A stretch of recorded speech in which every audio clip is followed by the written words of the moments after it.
Thanks very much, Richard, and thanks everyone for coming. Never sure if anyone's going to be particularly interested, so it is really nice to see so many of you here.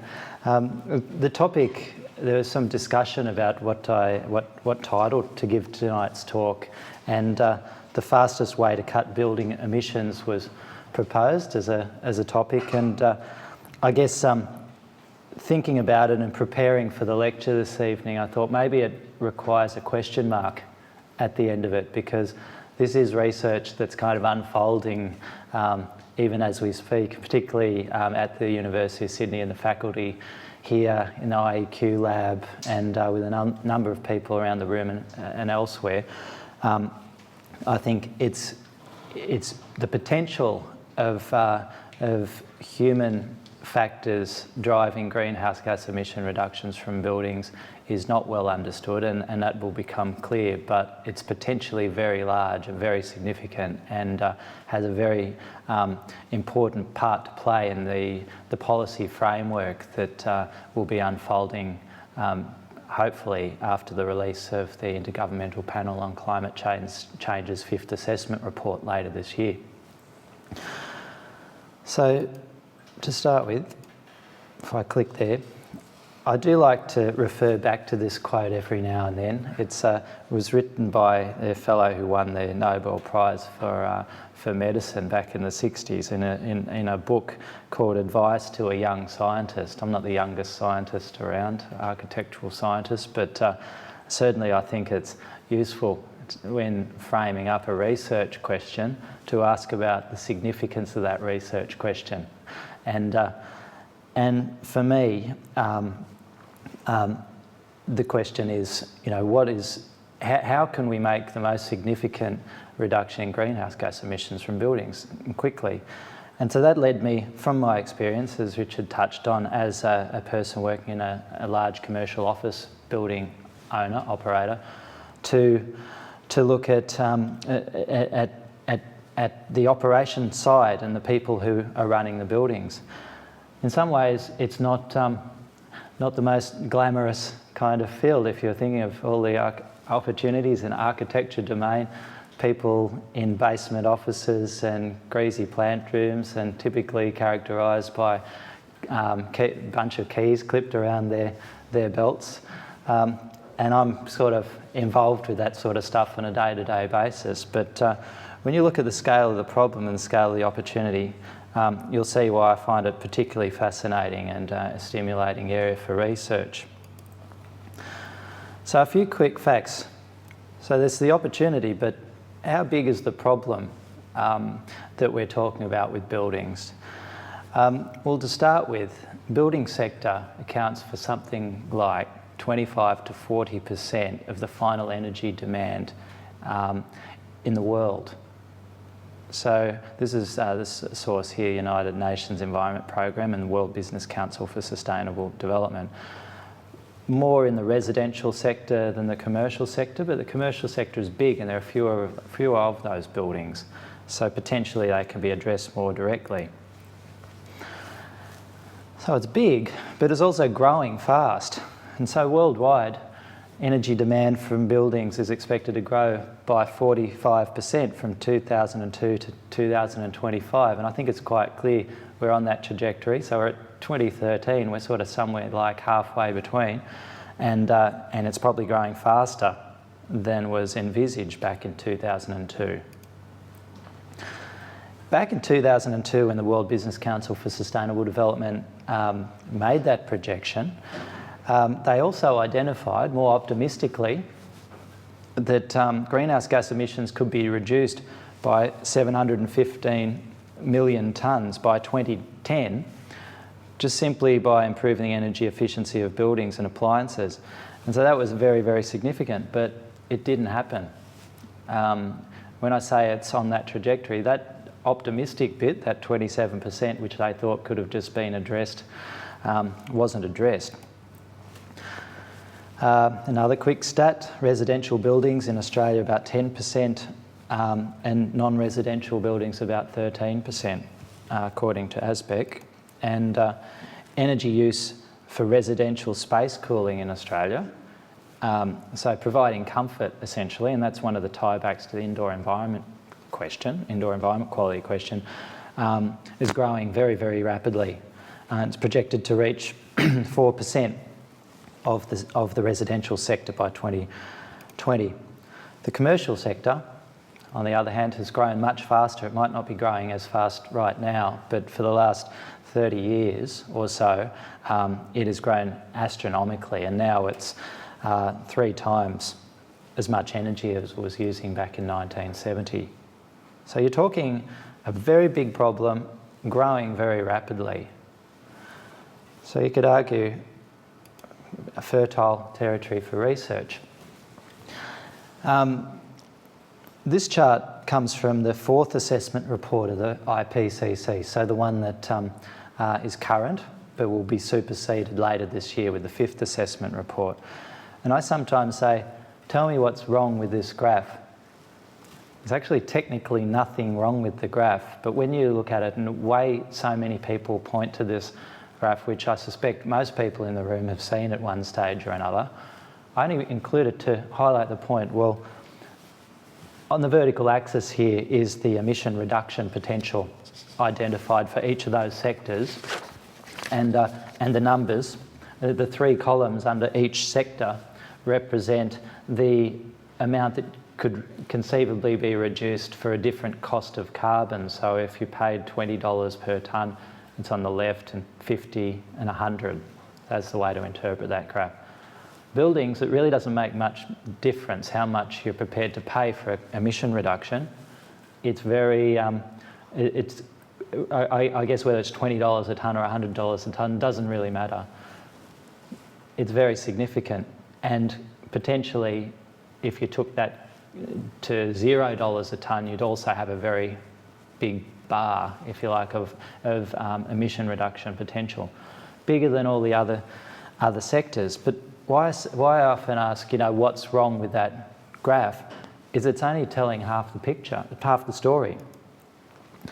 If you read the 4th assessment report section, the chapter in the part of that study that focuses on mitigation of greenhouse gas emissions, there's a chapter that's dedicated to buildings. And in that chapter, right at the start of it, it tells you that their survey of the literature indicates there's global potential to reduce approximately 29% of greenhouse gas emissions by 2020 from the baseline, which was 2005, as I recall. Highest among all sectors. And there's high agreement and much evidence. So that's the way they say, yeah, we're really confident about this bit. This next sentences, high agreement but limited evidence.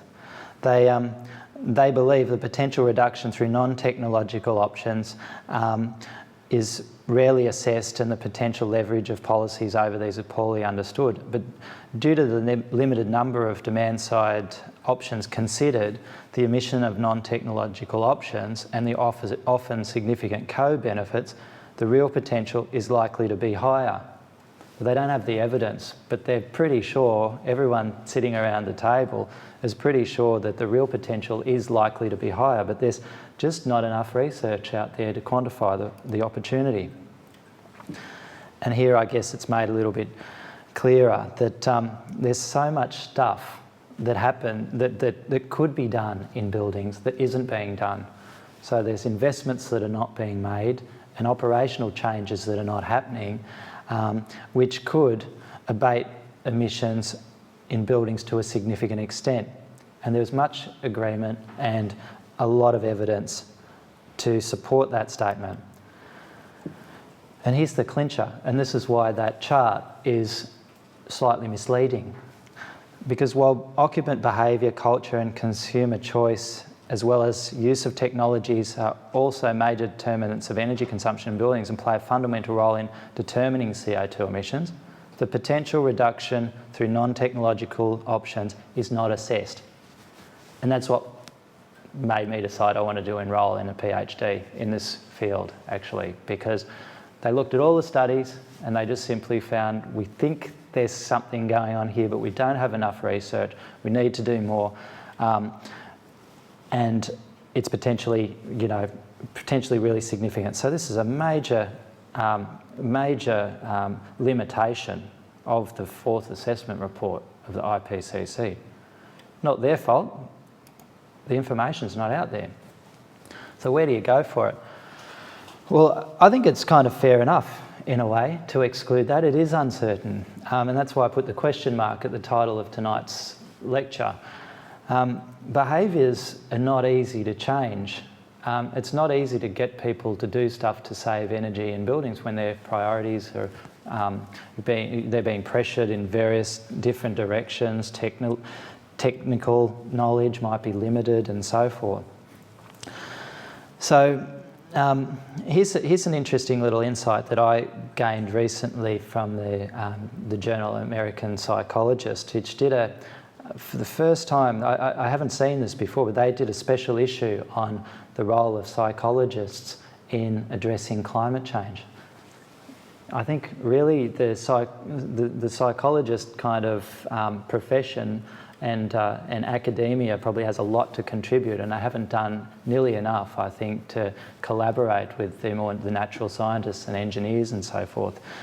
But put simply, you could identify the opportunity from behaviours with this equation. The impact of behavioural change on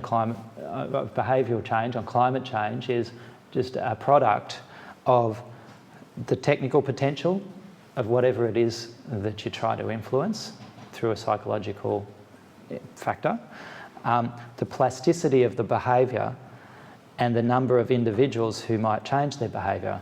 And so that gets me back to big commercial buildings. There's actually relatively few of them, and a person that does something in that building can have a big effect. The plasticity is an important concept, and I'll just explain. You think of it, elasticity and plasticity. If you were to affect a behaviour change and it was elastic, basically it comes back. You get someone, they behave a certain way, and then 2 weeks later they're back to their old ways.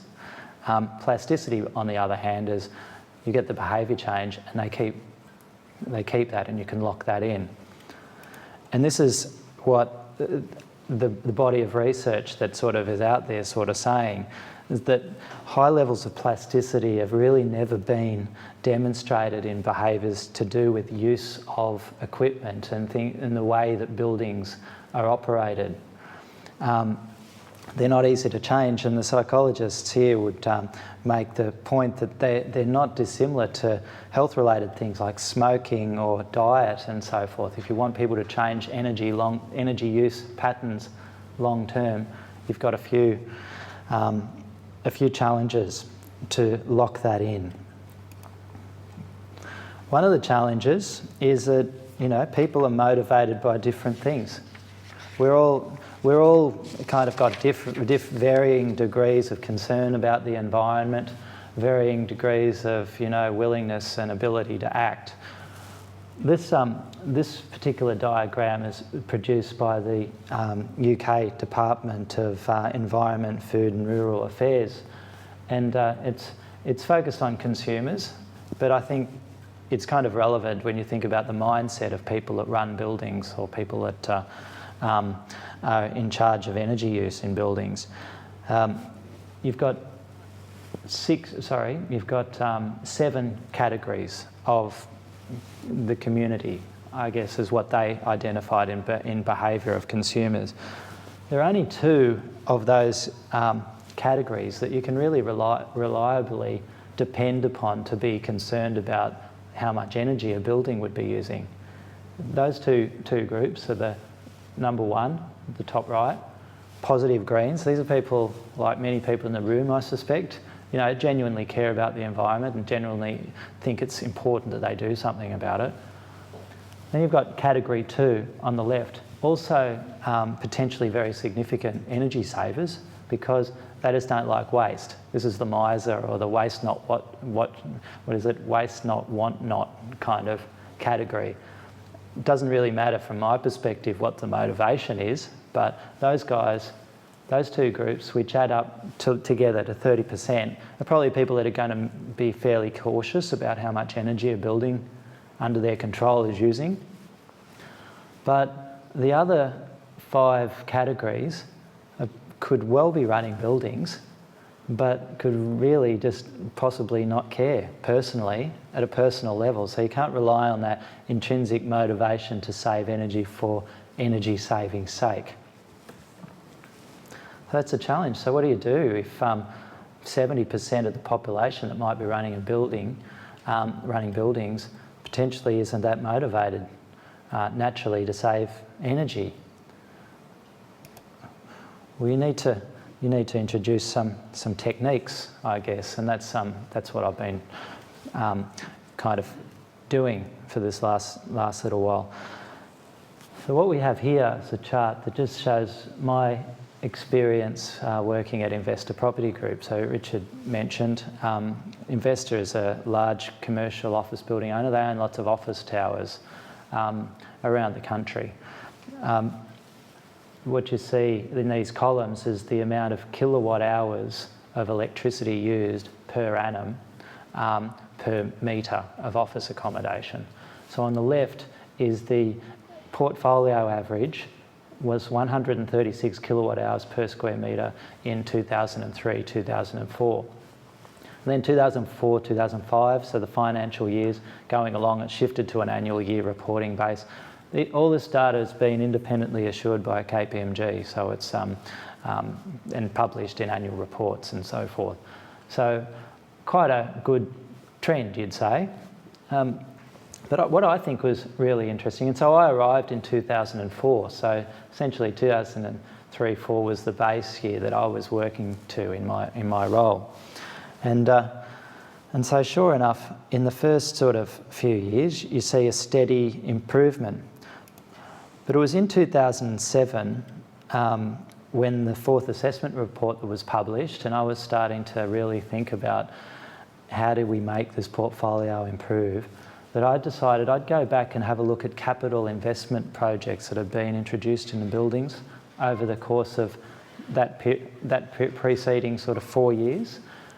And what I found is, if you looked at all the capital investment projects that we'd undertaken, they only explained half the improvement. That is, you see that, I'm trying to show it visually here with that arrow.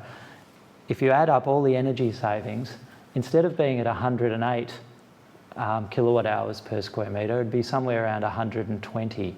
So there was a saving of maybe 16 or so was the reduction attributable to all the capital investment works that we'd undertaken. But of course that wasn't the reality. The reality was the buildings were using less. Almost, the savings were almost twice what we would expect from the capital investments alone. So I was asking myself, well, what is it? I can see return on investment, but what's the other return on? And I came up with a term, return on effort or return on expertise or return on something. Somehow these guys were more empowered or more focused on the issue than they had been previously. And we'd done a lot of stuff with sub-meters and putting it in people's key performance indicators, and they get an element of their bonus, which is at risk if their energy performance is not so good and so forth. So some basic stuff and some basic capital investment.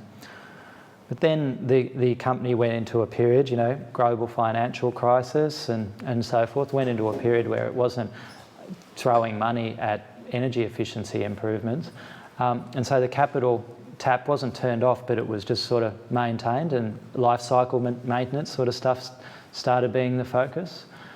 And I'm showing that there with this almost horizontal black line. And I was getting really quite concerned. So in 2008, 2009, I'm starting to think we're flatlining. Is this all that we can achieve out of the built environment, out of these buildings in terms of emission reductions?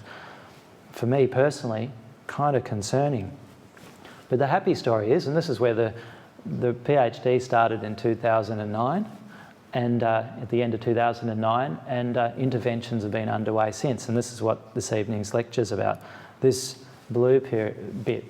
And so I'd say, if you look at the difference between the two black arrows and the two green arrows, that difference in both cases is human behavioural factors. So just a little bit more background before I get into the actual interventions themselves. Here's just another example, but at an individual building level. Here are two buildings right next to each other in Sydney CBD, both big office buildings with the same kind of tenant and the same profile and the same plant and equipment, built in the same year almost. Everything about these buildings, you'd say, is very, very, very similar. In that shaded area, about July 2005, in the winter of that year, we introduced chiller replacement projects and building management system upgrade projects, almost the same project in both buildings. This wasn't meant as an experiment, by the way. We were expecting something like a 35% or so reduction in greenhouse gas emission intensity from the buildings. And lo and behold, 2008, when we were sort of still trying to work out, okay, we're flatlining, this is what kind of bad, started looking at individual buildings at a case study sort of basis. What's the story? This building, the Pitt Street building, had just achieved a dramatic improvement. It had cut its, I'm not being fancy with the presentation here, that intercept is 0. They've literally cut their energy use in half. And the blue line, kind of creditable, but these are the same projects in the same buildings virtually. What's the difference? And you can see afterwards there was a bit of an improvement, and it happened that there were a couple of things that could have been done to make the project more effective and so forth. But it did correspond, it must be said, with a change of personnel in the building. And so you could say, okay, the guy in the brown, red sort of one was doing well, and the guy in the blue was not doing well. Do we sack the guy in the blue and replace him with someone with the capability of, say, the guy in the brown? But what does that mean in terms of net benefit to society? So we sack all the poor performers, they go and run someone else's building badly. We get all the people who are running other people's buildings down the road well, they leave, they come and work for us, our buildings look great, net sum, 0 net gain. So I just thought that's wrong, we need to try and understand, how do we get the blue guy to perform like the red guy? So the first little effort involved data visualisation, and I'm pleased to say I sat in a hearth here, or hearth, or however you say it, and met a couple of very recent graduates from the design computing course and said, do you want a summer job? I've got all this data, can we turn it into an interesting, engaging data visualisation app or something like that? And this is what they came up with, and we embedded it in the 2009 sustainability report. I thought this is going to be a game changer, but it kind of was and it kind of wasn't. I think the thing to note about visual cues as a motivator is a lot of these people I'd characterised at the start of the lecture, they're working in a basement office, they've got their keys clipped to their belts and whatever. They didn't embark on that career because they wanted to be famous or an internet sort of star or something like that. Doesn't really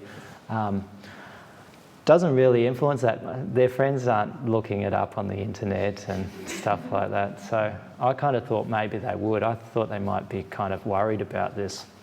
But the people that are worried about it are the fund managers. And so this building, 120 Collins Street, for example, the person that's responsible for that investment was pretty horrified to see that building, which I'd probably haven't highlighted. You can still go onto this website and play with it. But that building hadn't improved like the other buildings, and then he starts asking the question, and sure enough he starts investing some money. But it wasn't very effective at the operator level. To influence the operator, I think you can start with the proposition that people that run buildings are actually kind of motivated to do a good job. There's a lot of salt of the earth kind of characters that really don't want to do a bad job. If they're doing a bad job, there's probably something interfering. They might be too stretched or out of their depth, or the equipment doesn't work properly or whatever. That's certainly where I started from, and I thought, what if we just provided them better feedback, as one element in helping them do a good job? That is, instead of relying on the monthly bill to tell you you had a bad month last month, What about some daily feedback or some hourly feedback or something so you could explore cause and effect? So I looked into it, and there's virtually no research from the commercial realm. But there is quite a bit in the residential area. And the lesson, I think, from a lot of studies that have happened in the residential domain are that it can motivate people and you can get some very significant improvements, but it has to capture their attention. It has to link action and effect. You need to be able to isolate the thing that you did and did it have an effect or not. And it's got to activate your various motives. And you might not care about the environment, as I said. Well, it shouldn't be about the environment. It should be about something that matters to you. Generally speaking, in residential, that means saving money, probably. In commercial buildings, slightly different. But if you get those three things right, you need to get them right, then the frequency, content, breakdown of the information, the way it's presented, comparisons, all these things start to matter. But feedback itself, it's important to note, is not a purely informational kind of a thing. So this is where the psychology that I touched on before, where they're saying use of energy use is not tends to be not plastic, i.e. it sort of snaps back a little bit. Feedback is sort of links is a type of information that links cause and effect and links the information to a motive and to some sort of benefit. So it needs to provide that to the person that's running the building. So I thought, well, okay, take that on board. How do we apply that in a commercial building? So I think there is an element of disclosure. There's also an element of people are motivated, but they need the right tools. So this is kind of a cycle that actually is in Richard's book. So if you have a copy of it, you can, in a little chapter that I contributed to that, where it sort of, I think you can generate, if you get it right, some sort of self-reinforcement. So communicating to stakeholders is important. People need recognition. If the stakeholders get some information, well, maybe they'll start to demand more performance. If they're demanding more performance, the operators can then perhaps get some reward for focusing their effort on that because someone cares. That will then probably drive them to utilise metering and monitoring tools or whatever that at their disposal, and then responding to the opportunities that might present themselves through that metering and monitoring and so forth. That's stuff that's been brought to their attention, and then get some success and have that recognised by stakeholders, and so it goes on. So what Richard Deere and Richard Hyde and myself and colleagues at Buildings Alive came up with was trying to introduce something which we call now rapid efficiency feedback, and as was alluded, it's now commercialised, where we simply focus on trying to provide the building operators the opportunity to respond to opportunities. So they get feedback so they can learn stuff and identify stuff, things are going bad, things are going well, and then if they're going well, reinforce. If they're going bad, can we desist from it? And then a little bit of this communication stuff just to keep the wheel turning. So you can imagine this cycle starting to wheel off the other side of the screen. So to provide that useful information in the form of feedback to people, first thing we had to do is cut out the noise. Building energy use is largely dictated by the weather. And if there's one thing that the people that run the buildings probably shouldn't be held responsible for, it's probably the weather. That's possibly a little unreasonable.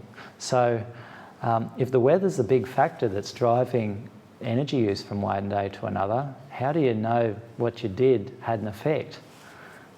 So it could be the weather. So happily, we've been able to develop models, and this is just a very conceptual one, where we looked at the daily HVAC, which stands for heating, ventilation and air conditioning use in a building, and looked at trying to identify the weather variables that matter for energy use, and then try to explain energy use as a function of those variables. And lo and behold, we can quite accurately predict how much energy is used as a function of the weather. So that means we can eliminate the weather as a factor in yesterday's energy use, and isolate then the things that weren't weather related. I'll get onto that in a moment. Might sound like a little slightly confusing at this stage. So we need to build a model. The fact is, you can explain energy use in buildings with the weather, so you can build a model, and then you can create useful feedback. And then that feedback can then be introduced to an architecture that allows people to work together and learn and become motivated and reinforce each other's successes. So this framework, I call it here, for action learning and social learning. The research itself is only focused on these two first points, which I'll describe in a moment. But action learning, just very simply, is what you'd call cause and effect. You do something, I get an action learning, you stub your toe, you learn, you probably should put some shoes on or something. That's cause and effect. You've learned that, next time you'll put the shoes on. Social learning is more how children learn, and we as human beings should learn just from our environment as well. So you don't necessarily have to stub your toe. You could see someone just over there stubs their toe, and then you think, they just stubbed their toe, I might put some shoes on myself. So you didn't actually have to experience the cause and effect yourself. So can we fast track learning by providing people insights into other buildings and other environments, and so that they can explore scenarios that they might not be exposed to in their own building, purely through cause and effect. And then an online community, which is something we're sort of toying with, and the prototype was obviously in that sustainability report. And then some detailed measurement and verification to the extent that the modelling can't provide. So what this shows is just Sydney, CBD, and I've just highlighted some of the buildings that I'm talking about here that we've used. We developed a study. The study itself included 33 large commercial office buildings. The majority of them are in Sydney CBD and North Sydney, and then also a number in Melbourne and Brisbane as well. So these ones here are investor property group owned buildings in Sydney that are using the service. Since leaving Investor in November last year, we've started working with, and I'm really, really pleased about this, we've started working with other building owners, and this is an opportunity to understand how relevant this research is more broadly, and is it replicable? Can we extrapolate the findings? So a couple of other, or 3 other commercial property groups have also joined, and now we're actively trying to see whether we can observe the same results. There's also some in Macquarie Park, North Sydney, as I mentioned, Brisbane, and Parramatta.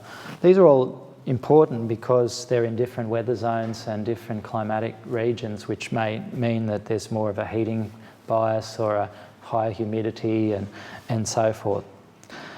But a point to note here, this nowadays isn't, I've drawn a line under the data that I'm using for the research, because now many of you have heard of the Hawthorne effect.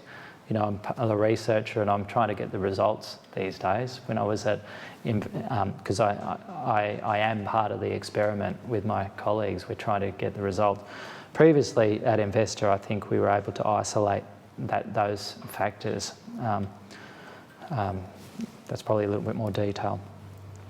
So as I said, here's a slightly tighter model, and we have improved our modelling. This is the total building. So just to recap and explain how the modelling works.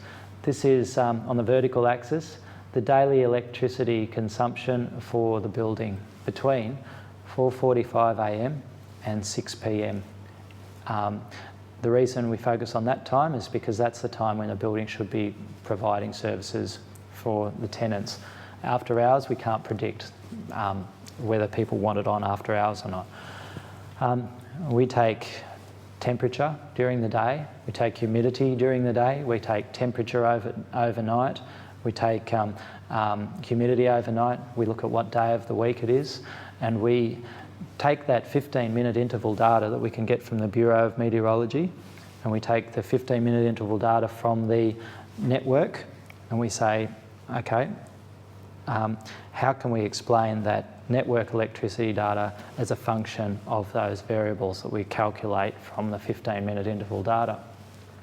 And this has been enhanced subsequently as well, I might say, but during the research, that was the method we used to predict the building's energy use, and it was pretty reliable. So you can see over the course of the year, you know, there's the odd sort of glitch, and typically that'll be because actual electricity consumption was down because chillers were out of service for 3 weeks, waiting a part or something like that. You can never get a model quite perfect when you're looking at real data like that because things happen. So having built a model which sits in a software application, the equation is introduced to a software application which every day receives 15-minute interval data in one packet overnight from the Bureau of Meteorology, so the weather data, and a packet of data from the network for the electricity consumption. It runs that data through it runs the weather data through the algorithm and comes up with a predicted number for electricity use. And then we look at the electricity use from 4:45 a.m. to 6 p.m. and we look at what was that number. We can compare one number with the other, and there's your feedback. And this is the way this is the form that the feedback takes when it goes to the building manager.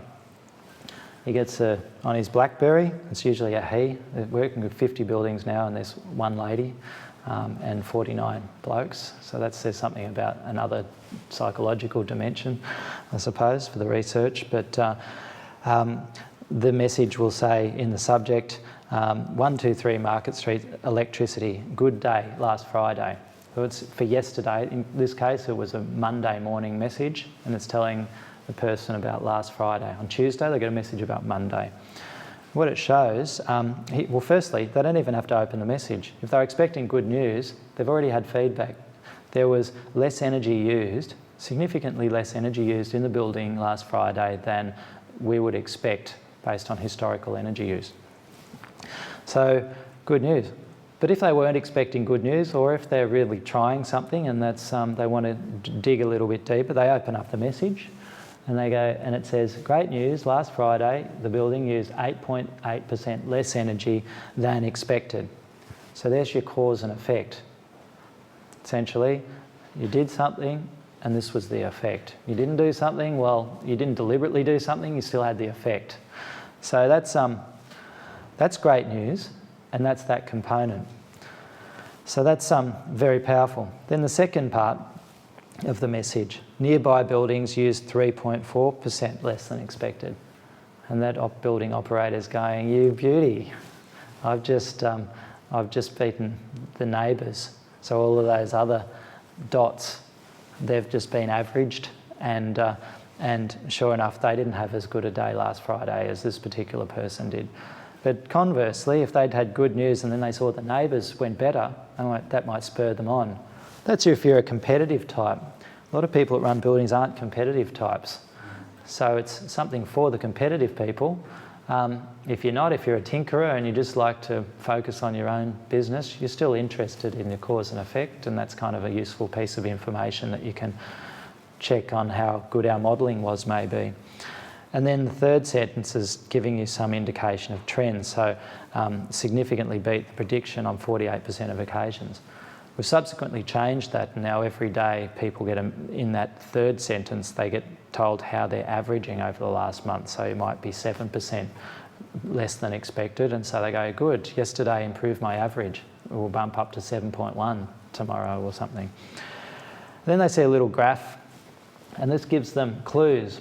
But as it says, not the answers.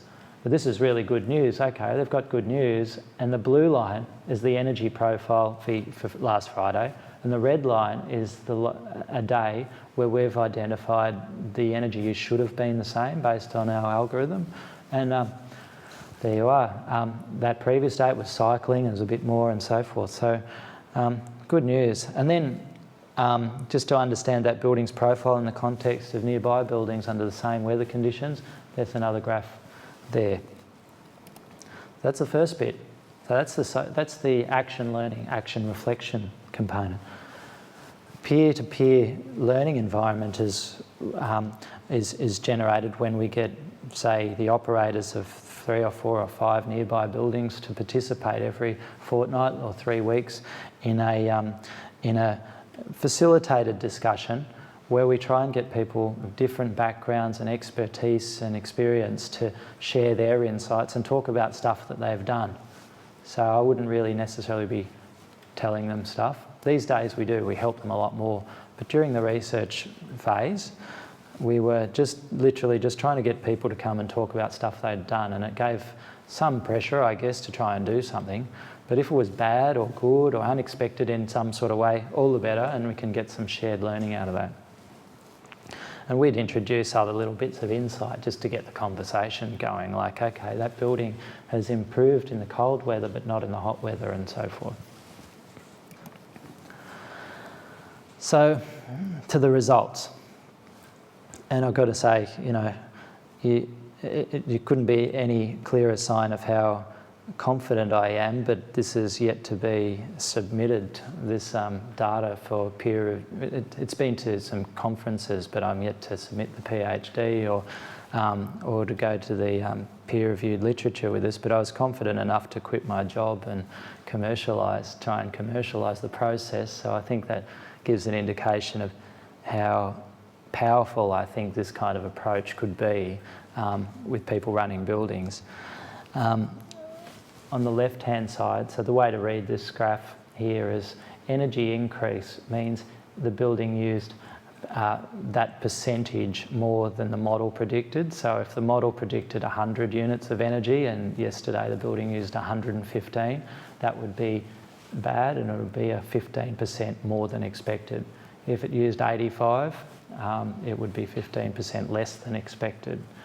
So there's obviously some variation in the modelling. As I say, we've tightened the modelling up, but a standard deviation of 6% isn't bad when you're looking at the variability of a model of a building's energy use over the course of a year.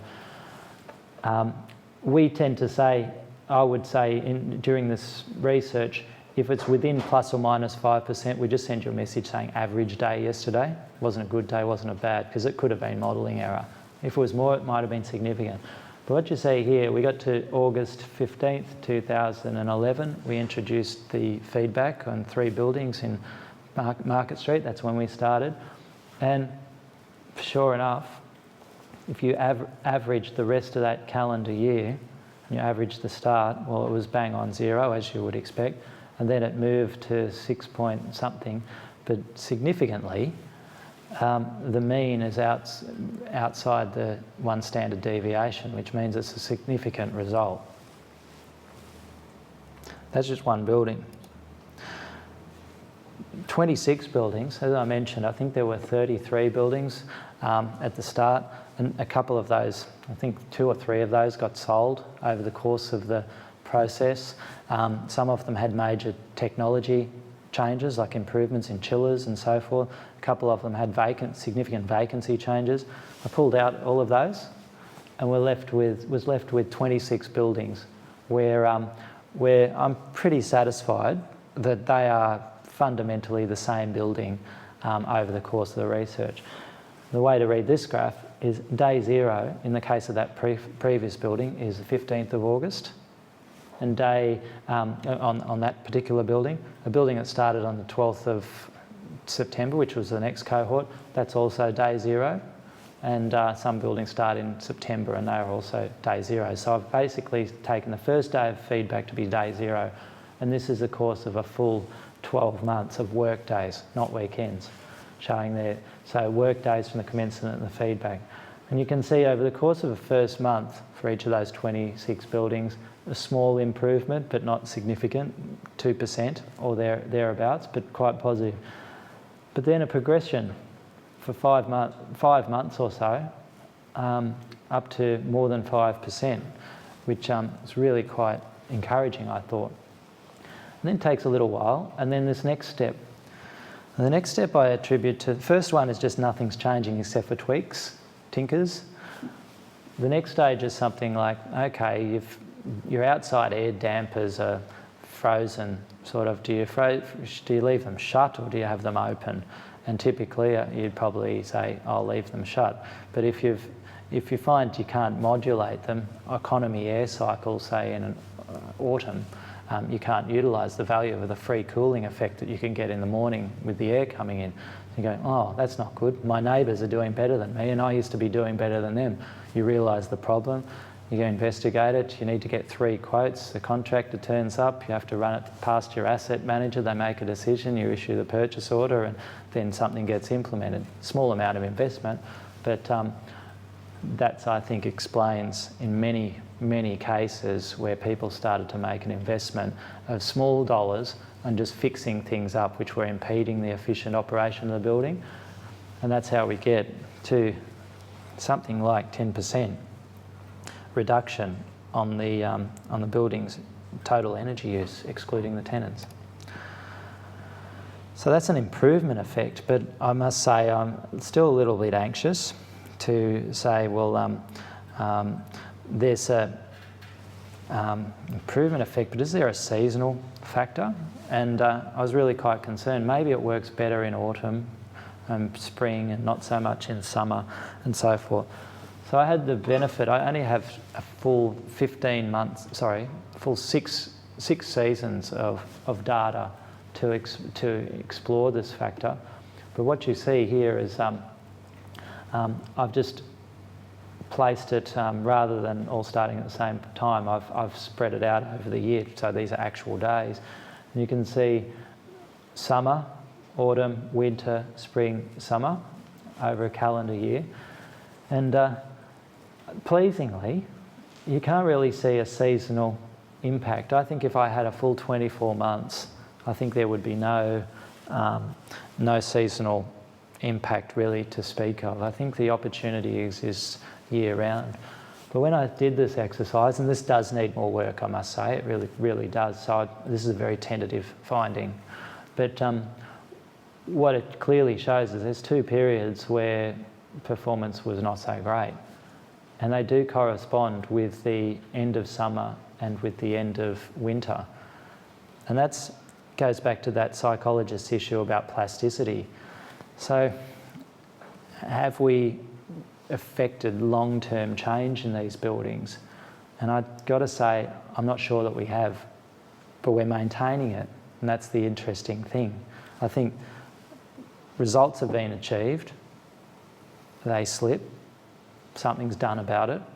They sort of lock in a pattern for summer or winter and then they slip because they needed to do something and they're going, oh, okay. And then they do something. So sure enough, as the IPCC probably feared, you can't necessarily rely on this stuff, but people need to become, to just set and forget. But that's like any equipment, any car needs to go to the mechanic. A building needs to go to the mechanic. Building can't be treated as finished and then it's done.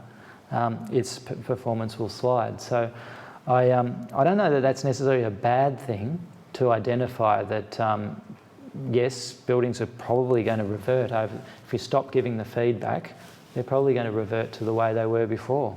You haven't changed very much about the building. But if you keep up the feedback and people keep engaged with it, maybe they will maintain it. And maybe we will maintain that sort of 10%. Maybe it'll go further year in, year out as people become more competent because they're getting experience, really useful experience, and they're learning on the job. So very quickly, I know I'm probably getting towards the end of my time, but I just want to show you just an example of the sort of thing, you know, that we've seen a lot of this sort of stuff. So the red line is how a building was performing. The dotted lines are the temperature profile. There's more behind this than temperature. As I say, it's humidity and what day of the week, the enthalpy of the air. But nonetheless, the blue line was yesterday. In this case, it was just, you know, it's quite a while ago now. but the red line was just a month and a half before that, when this is before the message was implemented and after, I think. And what you can see is very significant changes to the operation of the plant and equipment. Very quickly, I just want to tie it back to some of the other research that's going on here in the faculty on indoor environment quality.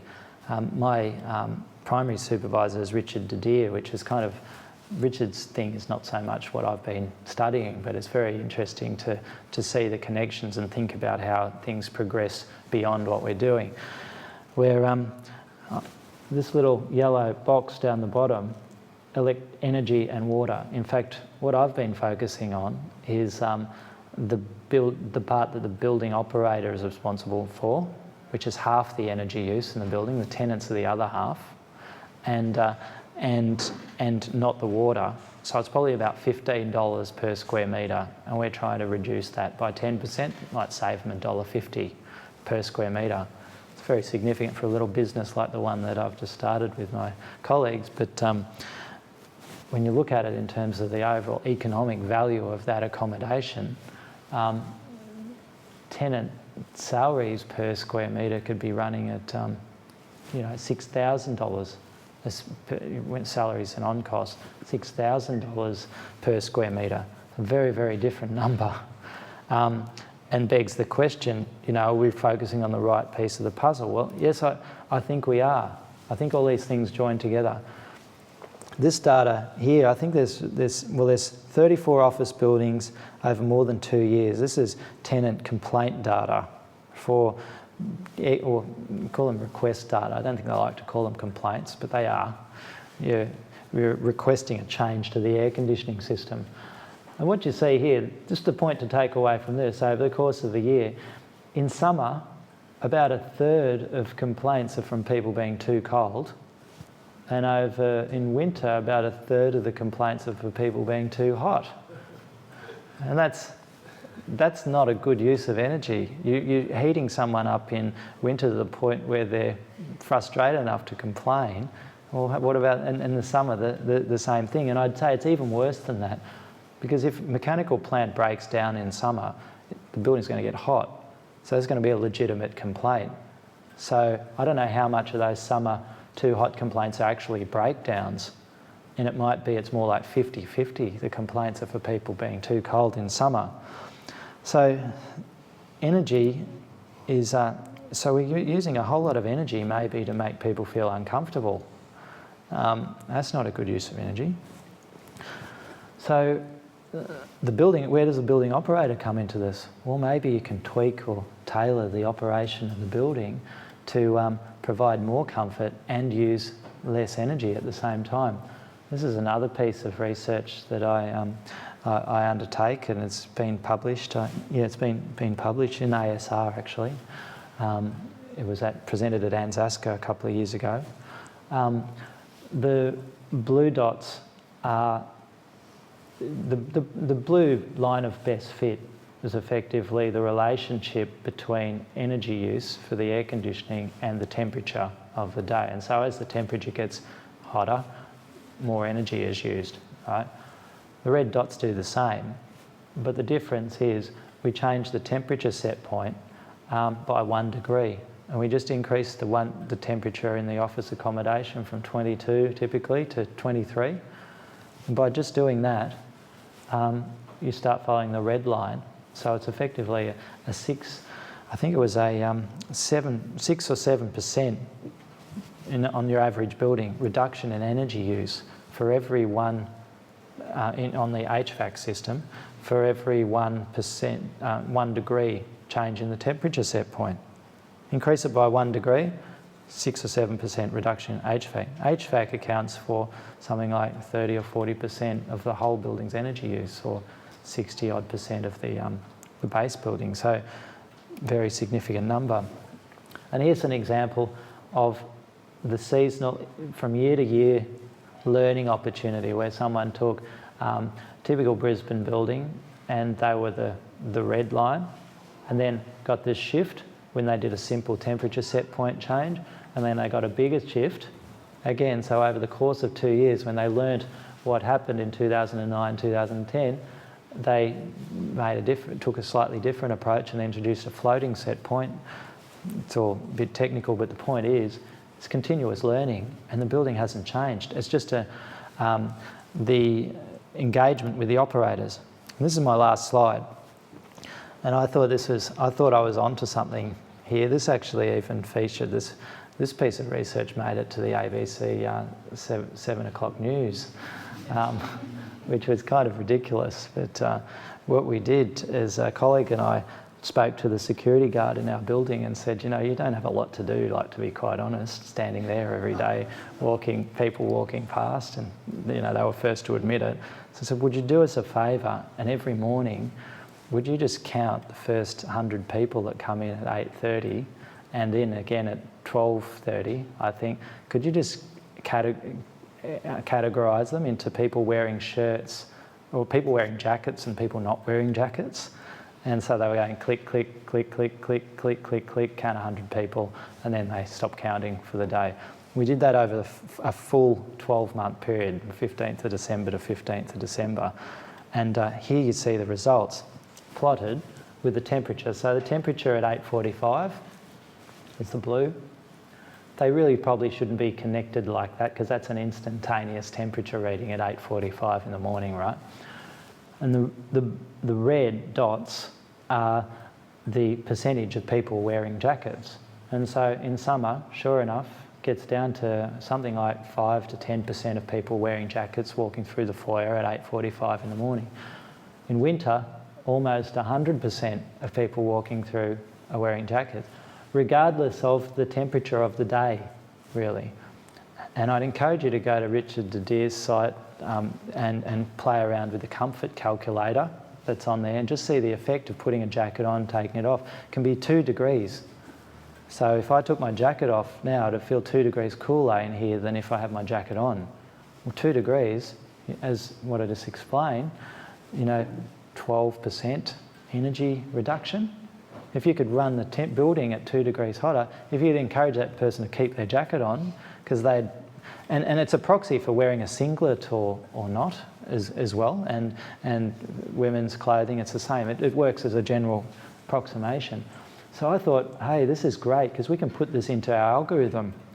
And then lo and behold, and I wish they really were sick of it in December 2011. So I said, no worries, we've got full 12 months, you can stop counting. I wish they kept going through that summer, because that spring was a really unpredictable spring. And you can see it was kind of, you had some pretty cool days. Like just at the beginning of December, there was a morning where it was 15 degrees at 8:45. You put on a jacket on that day. Usually in December you wouldn't worry about it, but so people were just really unclear about what to wear. And what that really highlighted, I think, is you need active management. You can't, it's probably a sophisticated algorithm we can develop which will predict both seasonally and within seasons based on the pattern of behaviour immediately before. But it's kind of exciting as well, because it takes us to the next step with indoor environment quality and energy use, and then engaging the behaviour of the occupants and providing greater comfort and getting people to be more adaptive in what they wear, and helping out the building operator and providing greater comfort and saving energy at the same time. So big question mark about that element of research, something for a new student maybe.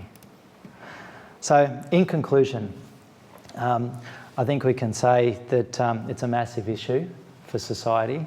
I think there's a massive opportunity. It is potentially very fast and it can be locked in, but you can't set it and forget it, just like your car.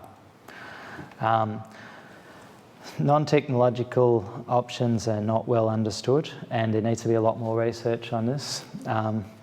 Provision of simple, timely, actionable feedback is probably, really promising area for research, and I'd encourage people to consider that. But I'd also say it's an opportunity for interdisciplinary research, and I haven't seen very much of that, but I was encouraged in the Scientific American special issue. That's exactly what they were calling for. I wish I could find a few psychologists that would want to collaborate on some stuff with me, to be quite honest. And then I think there's a great opportunity to tie a lot of this stuff together, and that's where this faculty is probably uniquely placed in Australia, at least, to further some of this knowledge. So, with that, thank you very much, and here's my details if you have any other questions. So.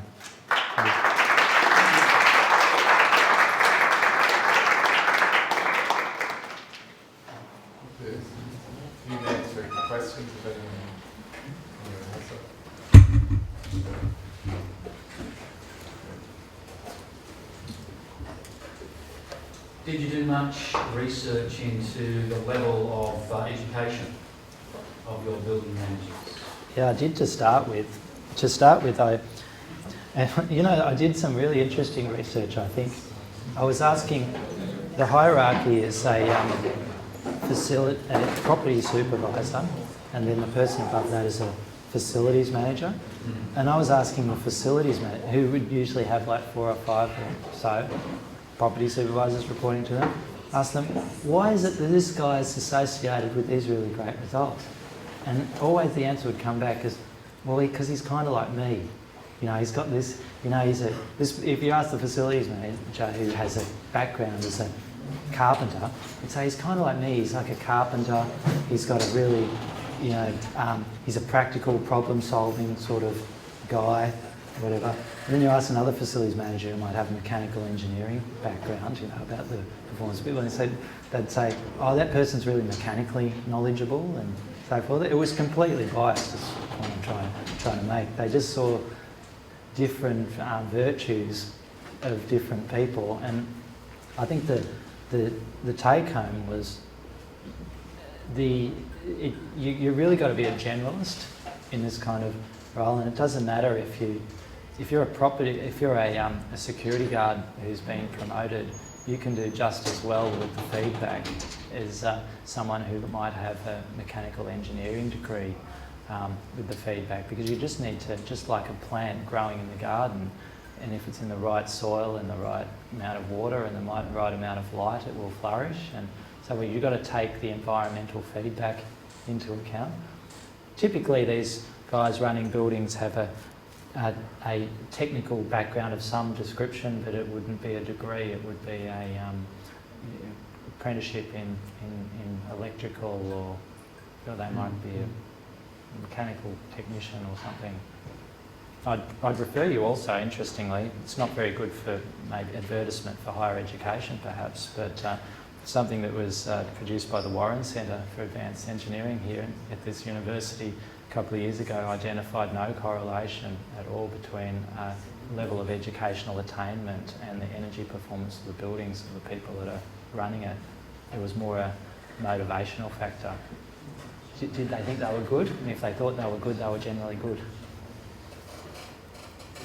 What sort of tweaking were the facility managers doing? What sort of trimming of the building were they undertaking? One of the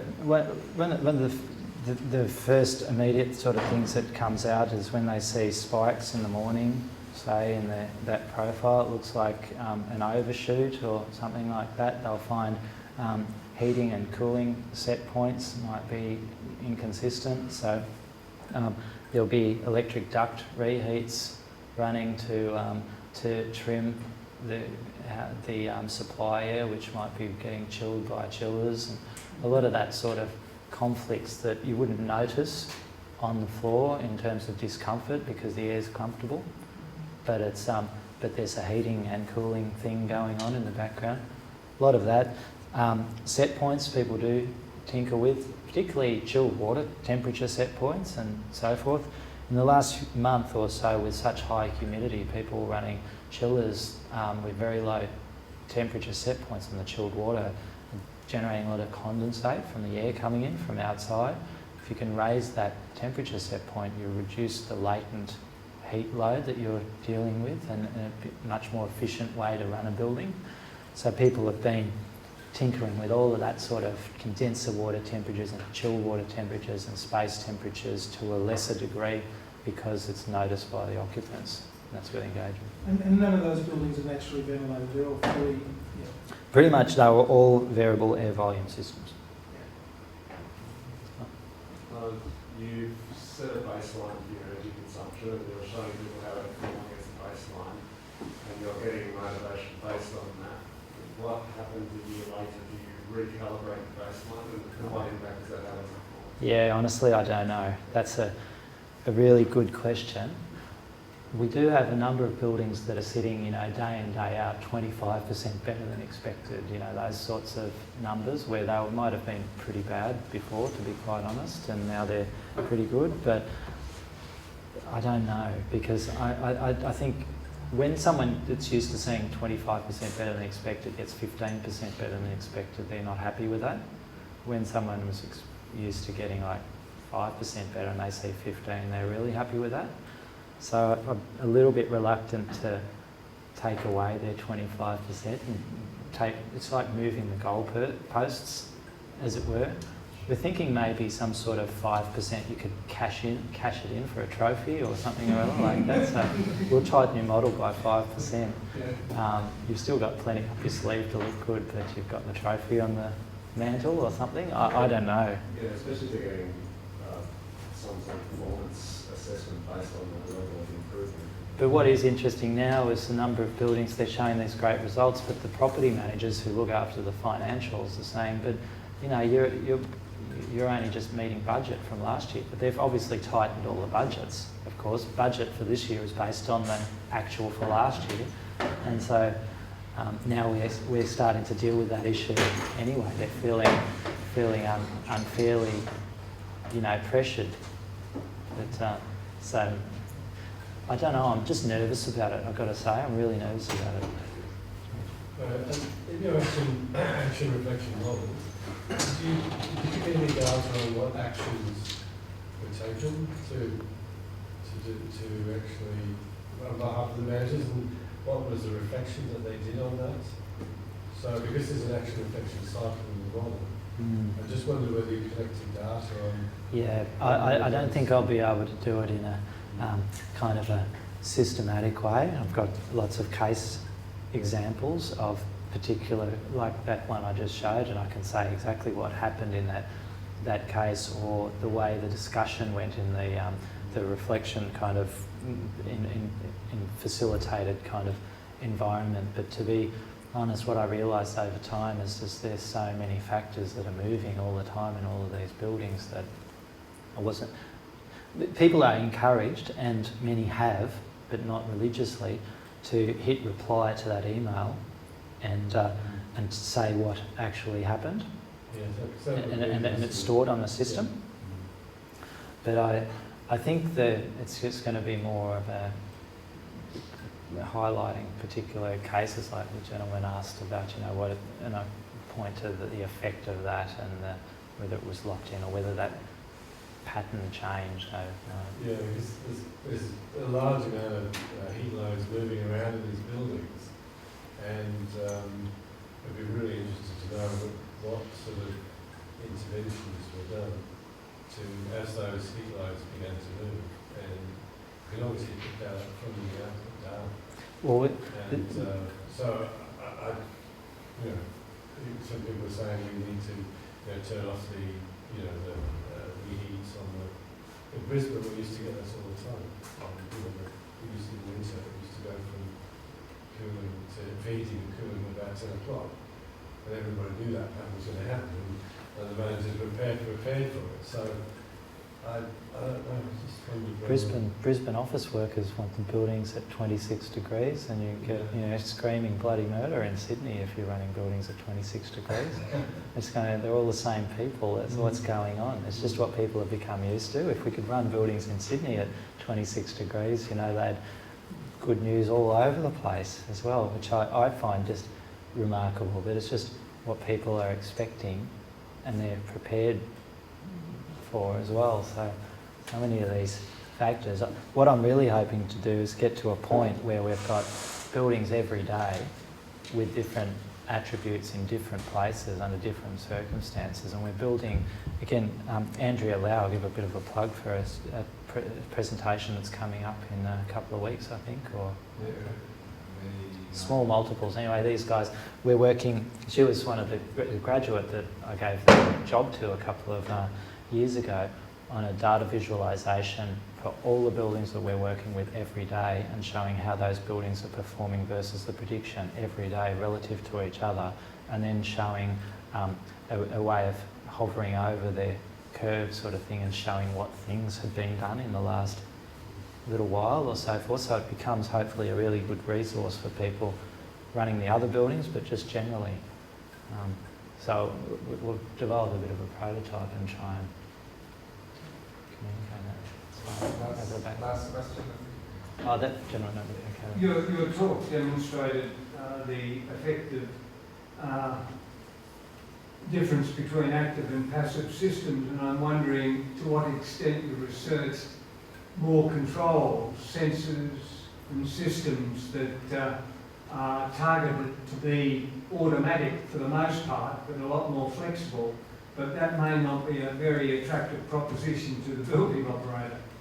Oh, well, I don't know. I think a lot of, automatic systems still need to be, you know, they need to have an engaged, informed kind of operator, and you can't just leave them to themselves, and particularly a lot of commissioned by building management system technicians who might not have the first idea about psychrometrics and, you know, what's an appropriate lockout for an economy cycle under what conditions. So, hot, you know, cool, humid air is very different to warm, humid air, but more like dry, hot air or whatever.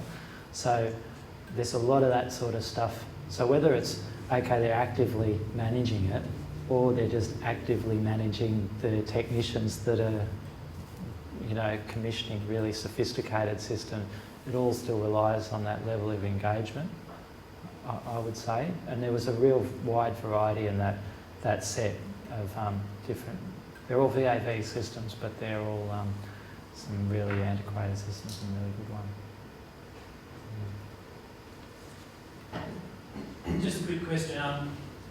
Were the changes all done by stealth? Like, were the occupants advised Yes. throughout the whole process? No, the occupants weren't advised. So do you think there would be a change in, I guess, your results and, I guess, some of the responses that if you did tell them, or maybe if you didn't tell them? Well, the impact was always for in the interests of the occupants. The person operating a building there's an issue, goes straight to a help desk, straight to their BlackBerry, they've got to address it within 15 minutes. It's all very tightly managed. The feedback from occupants about occupant comfort and so forth. They can see temperatures on floors with the building management system. They get that sort of feedback. What they never had until now, I believe, is really useful, timely feedback on energy use. So I guess we're just trying to balance out that. So these people are customer focused all the time, because if things go bad on the office accommodation, it goes right up the hierarchy straight away. So comfort and so forth wasn't compromised in any way. I don't think it was necessarily made better or worse. I'd argue maybe a bit better when systems are operating more reliably. Do you think if you told them, it'd give you a better result? To be honest, I think in my experience, I don't know if this is not a, you know, learned sort of position from research or whatever, but I'd say, my experience, I think most people expect a lot more of the building performance from their workplace than they do from their home, say. They really come to work and expect it to be spot on. You've got people with sensors being on their desk, and they complain if it goes up by 0.6 of a degree from set point and stuff. You'd never do that at home. So you've got a lot of people like that in buildings that are just going to, are never necessarily going to be that engaged, I think. And the overwhelming populace might be, but these guys are really paranoid about that. So that's psychological then. So Totally. So what if you just tell me you're doing something but don't and see what happens? Yeah, I think it's all good stuff. It's just not what this was all about. Yeah. Ladies and gentlemen, great. Thank you so much. Thank you.